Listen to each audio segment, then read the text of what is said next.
Where's this going? What is the objective of our funding the Ukrainian government? How will we know when we can stop? Doug Macgregor has helped prosecute wars personally. He's a former senior advisor to the Secretary of Defense and a career military officer. We're happy to have him join us tonight. Doug, thanks so much for coming on. So I guess that's the question that maybe not enough people asked over our 20 years in Afghanistan. What is the objective, and how will we know when we have achieved it?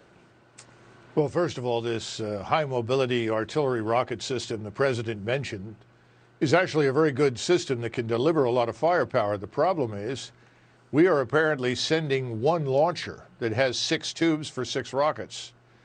In addition to that, I don't know how they're going to acquire targets, what level of surveillance or radars they've got. Perhaps they're going to depend on us for space-based surveillance.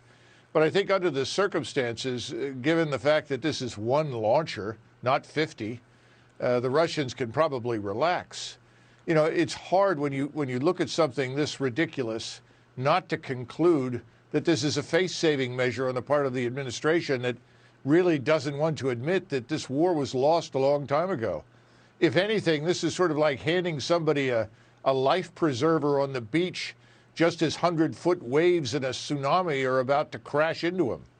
So this is not going to have any impact. It's not going to be a game changer.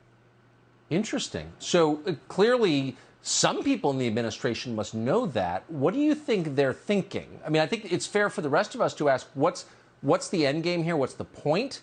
When will we know when we've achieved the point and we can stop funding the government of Ukraine?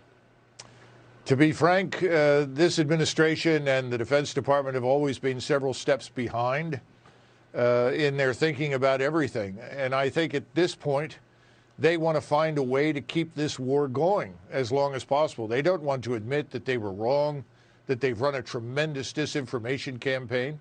They don't want to admit that they brought the world, particularly Africa, by the way, to the brink of famine because they've stopped the export of wheat.